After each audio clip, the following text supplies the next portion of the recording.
दे। देखो कितना दाम्पत्य जीवन कितना पवित्रता से, मर्यादा से भरा हुआ होगा कि अपने घर में भक्त और बच्चों के घर में भगवान अवतार ले रहे, जन्म ले रहे। दाम्पत्य जीवन बहुत मर्यादित चाहिए बंधुओं और बहनों। मैं बहुत विनम्रता से बोलता हूँ, संकेत ही देता हूँ। बीज जैसा खेत में बोओगे पौधा वैसा निकलेगा। भूमि जैसी होगी फसल वैसी ही होगी। अगर संतान विकृत है, इसका अर्थ है दाम्पत्य जीवन जितना मर्यादित होना चाहिए था शायद उतना नहीं रहा होगा।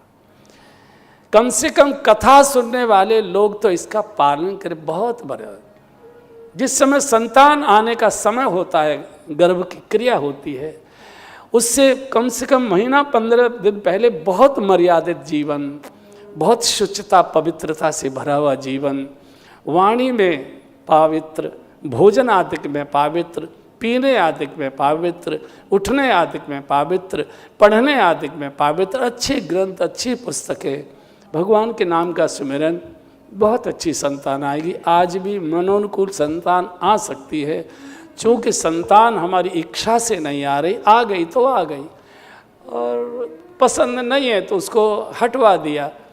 तो जहाँ संतान के लिए लोग यज्ञ करते थे, वह चिकित्सालय में संतान को कूड़ेदान में फेंकवा दिया।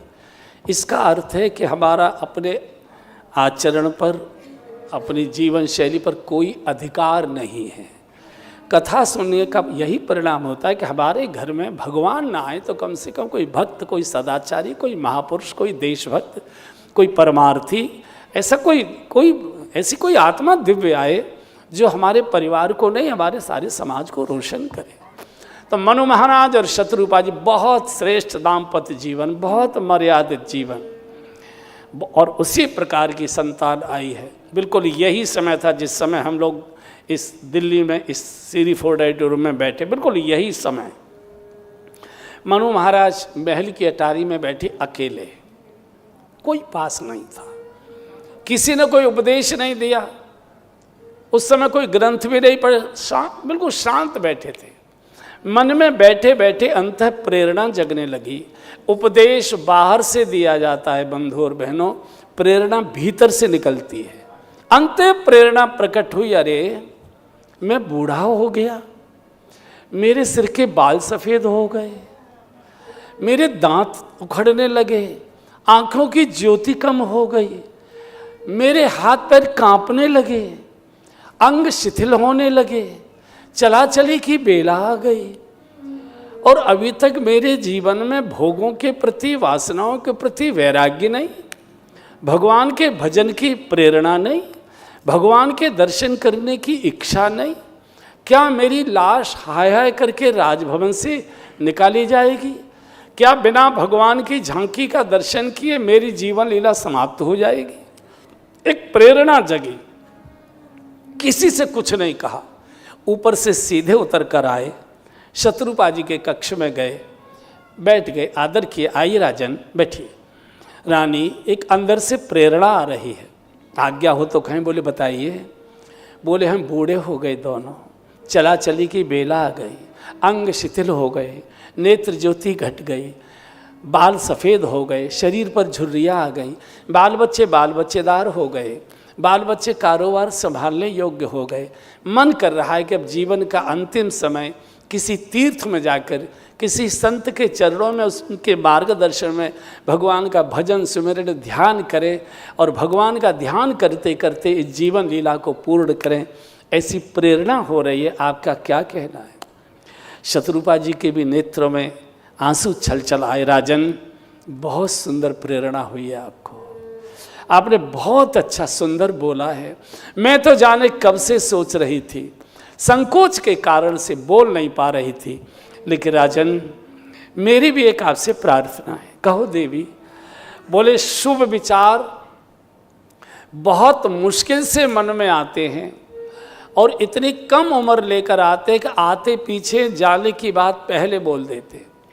इसलिए राजन बेग विलंबन करिए, न देर मत करिए, तत्काल करिए।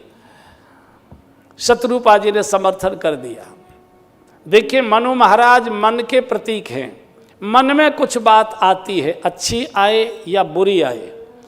और शत्रुपा जी बुद्धि की प्रतीक है। बुद्धि 100 प्रकार के रूप बना लेती है। सवेरे कुश्ती, पूजा घर में कुश्ती, ऑफिस में कुश्ती, बाजार में कुश्ती, साले की शादी में कुश्ती। बुद्धि अलग प्रकार के अनेक रूप बना लिया करती है।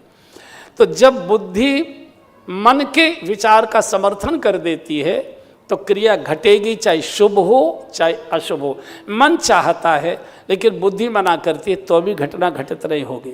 बुद्धि चाहती है, मन नहीं मान रहा तो भी घटना घटित नहीं होगी। बुद्धि और मन जब एक हो जाते सम्यक में तो घटना घटित होती है। शत्रुपा जी ने समर्थन कर दिया, राजन वेग विलंबन करी साजिए समय समाज, शीघ्रता करें, देर मत करिए। उसी समय मनु महाराज ने पुत्र को बुला लिए। दोनों पुत्र आ गए और कहा, बेटा अब तुम सब प्रकार से योग्य हो, शादीशुदा हो गए, राज्य काज संभालने लोग लायक हो गए, हम बूढ़े हो गए, चला चली की बेला आ गई। अब हमारी इच्छा है कि तुम राज्य का संचालन करो, प्रजा का पुत्रवत पालन करो। जैसे योग्य पिता अपने पुत्रों का बहुत संवेदनशीलता से लालन पालन करता है, ऐसे उनका पालन करो। हम तुम्हारी माँ के साथ तीर्थ यात्रा पर जाते हैं और जीवन का अंतिम समय किसी तीर्थ में किसी संत के चरणों में बैठकर भगवान का सुमिरन करते करते शरीर छोड़ना चाहते, लीला पूरी करना चाहते। बच्चे रोने लगे, बड़ा बेटा नहीं बाबूजी, नहीं बाबूजी, हम नहीं जाने देंगे, ऐसे कैसे चले जाएंगे। हर पुत्र चाहता है कि वृद्धावस्था में मैं अपने हाथ से अपने बूढ़े माता पिता की सेवा करूं। आप राजपाज में कोई रुचि मत लीजिए, कोई दखल मत करिए, कम से कम आप बैठे रहेंगे और हम आपका दर्शन तो करते रहेंगे, हमको आशीर्वाद तो मिलता रहेगा। और जैसे ही बच्चों ने मीठी मीठी बात बोली, राजा पिघल गए। पिघलना चाहिए था रानी को। बच्चों की किलबिल किलबिल दादियों को अच्छी लगती है, बाबाओं को ज़्यादा अच्छी नहीं लगती, लेकिन यहाँ राजा पिघल गया। रानी सावधान हो गई और ये राजा तो फंसा जा रहा है।